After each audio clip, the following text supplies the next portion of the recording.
Riverside Healthcare puts the health and wellness information you need well within reach. Welcome to the Well Within Reach podcast. I'm Carl Moronich, and today we're going to be talking to Tim Weston. Tim is the manager of Recruitment and Workforce Planning at Riverside Healthcare, and today we're going to be talking about Riverside as a military-friendly workplace. Tim, welcome to the podcast. Thanks, Carl.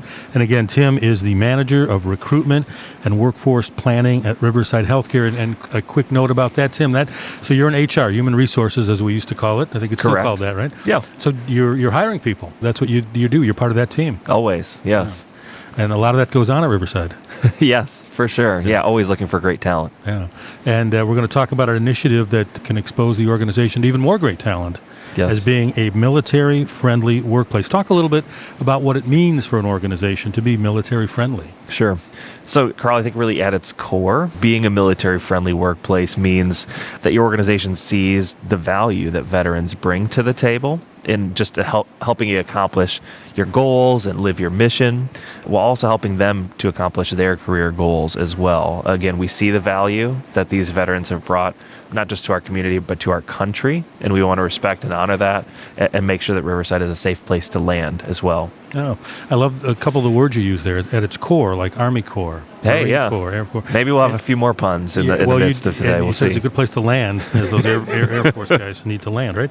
So, Tim, what made Riverside decide to start this journey of becoming a military-friendly workplace? I think it is important just to point out the fact, I think it's something that Riverside and its leadership team has always seen the value in, just not necessarily through maybe some formalized efforts and steps that we've taken in the last year or two. So some of this was really just sparked from a training that I stumbled across through SHRM, an HR organization that I'm a part of. The name of the training was called Veterans at Work. So again, it was just a lot of education geared toward HR professionals, recruiters, on ways to incorporate more veterans into the workplace and make sure that, again, they feel supported where they land. So I think that kind of opened up my eyes to a lot of different possibilities of things that we could do on top of what Riverside is already doing.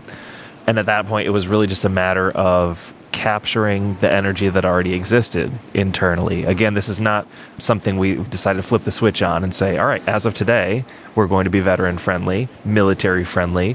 It's something that's always existed. You talk to any of our leaders, they all support our local vets.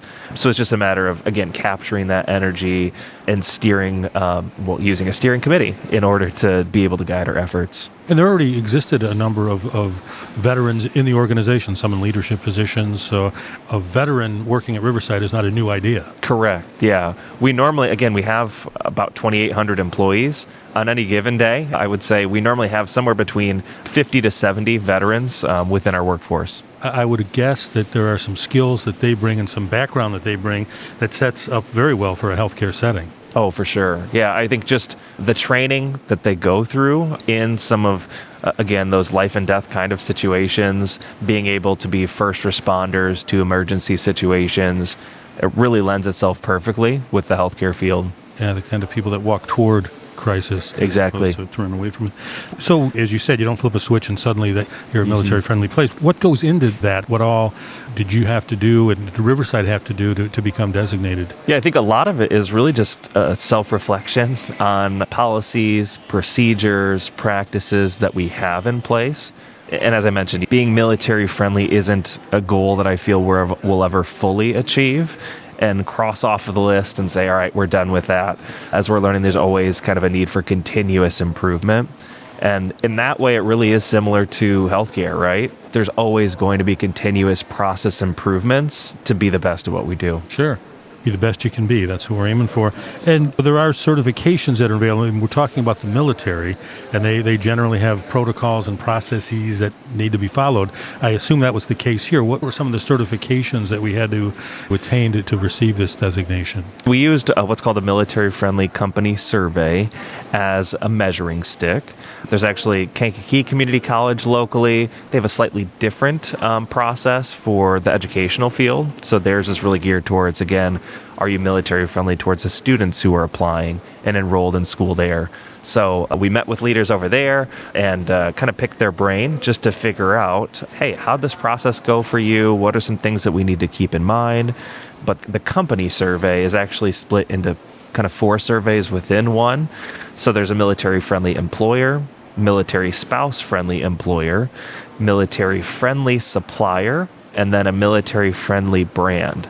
So as you can imagine, 4 sub-surveys within an overall survey. There were hundreds of questions, and really those questions drove a lot of our conversation as to what sorts of things we needed to be evaluating. So things like setting hiring and retention goals of veterans, partnering with veteran-owned businesses, using them as suppliers, developing work skills training programs, and even just providing manager training on how to support veterans in the workplace are all things that were kind of part of that survey. And then not to mention just meeting and exceeding a lot of federal guidelines related to the employment and pay of active service members as well, because we do have some folks who are in the National Guard. And again, legally, you have to let them go and you have to let them come back to the position that they were working in. And even give them an opportunity to be able to apply for jobs that they would have applied for had they never left. So those are things actively that we have been doing. So that was the nice part of going through the survey process, is it gave us, again, kind of some assurance that, hey, we're doing the right thing here. So we were able to look back on some of those situations and say, yes, we've handled those appropriately. Yeah, you mentioned as we started the answer to the question is really a lot of self-reflection for the organization, and that sounds like a lot of that was done, and a lot of great things came from that. Aside from the certification or the designation, just the process probably brought a lot of learning and a lot of exposure to things that we were doing right and some things that we can expand on. Absolutely. Yeah. We're talking to Tim Weston. Tim, again, the manager of Recruitment and Workforce Planning for Riverside Healthcare, and we'll be back to Tim in a moment. But now I want to mention that you can work close to home with a team that feels like family. Riverside, the region's healthcare leader, is growing its clinical and non-clinical team. Entry-level and experienced positions are available. Apply at rhcjobs.org and see what family feels like at Riverside Healthcare. And we're back talking to Tim Weston. Tim, again, manager, still, I believe, manager of Recruitment and Workforce Planning here at Riverside. That hasn't changed since we started the conversation.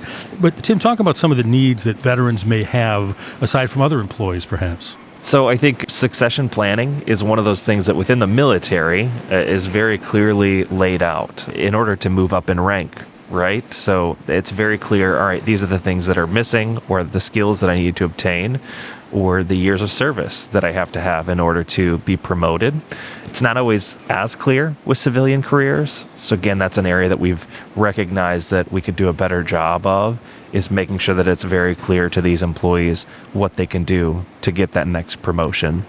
Also, military spouses, that's another big part of this as well. Not necessarily focused on those who are actively serving, but the spouses of those individuals.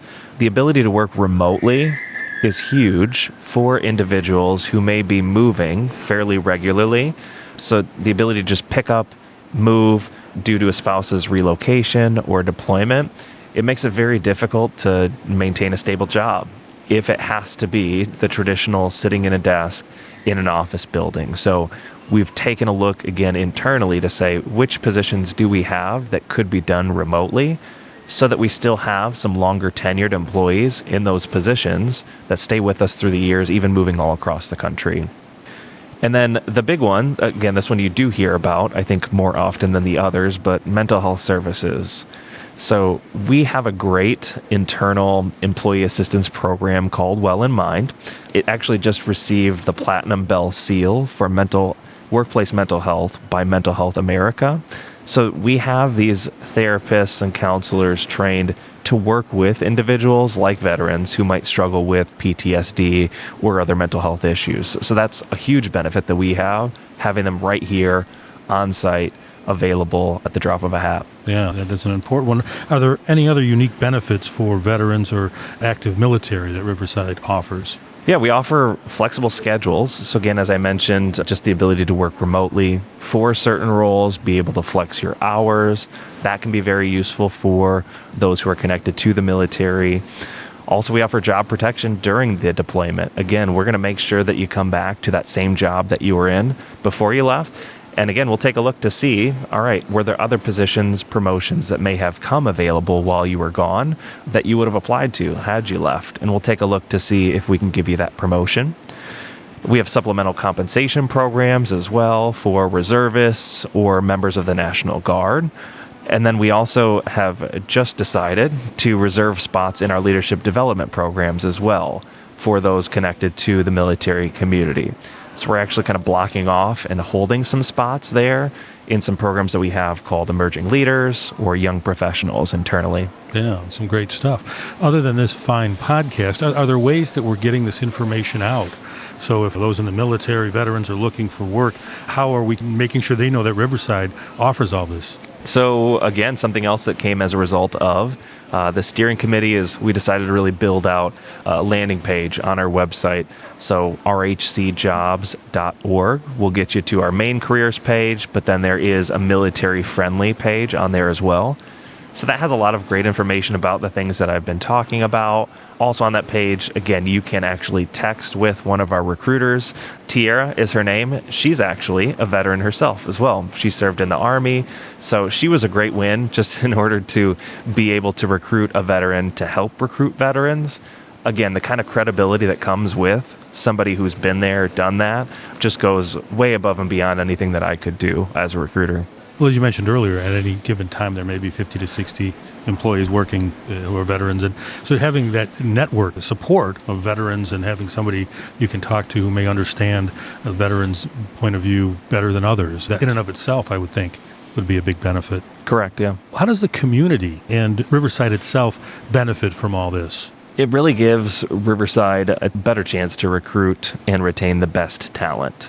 So servicemen, servicewomen, they're highly skilled, motivated, and responsible workers, not to mention battle-tested. Maybe that's another pun to throw in there that goes along with this. But as we talked about right at the top, right, these are the folks running into some of those emergency situations. Healthcare workers, they routinely operate in those kind of high-stress, life or death situations. So the more veterans that we have working at Riverside, the better health outcomes for our community. Well, again, we've been talking to Tim Weston. Tim is the manager of Recruitment and Workforce Planning for Riverside Healthcare, talking about Riverside as a military-friendly workplace. A lot of great things in place for veterans and their families, and that really benefit not only those folks that come to work at Riverside, but Riverside and the community as well. Right. So appreciate you sharing all that, Tim. Yeah, absolutely. Thanks for having me. This has been Well Within Reach, and be sure and leave a review or check out our other podcasts wherever you're getting your podcast. And thanks for listening to Well Within Reach.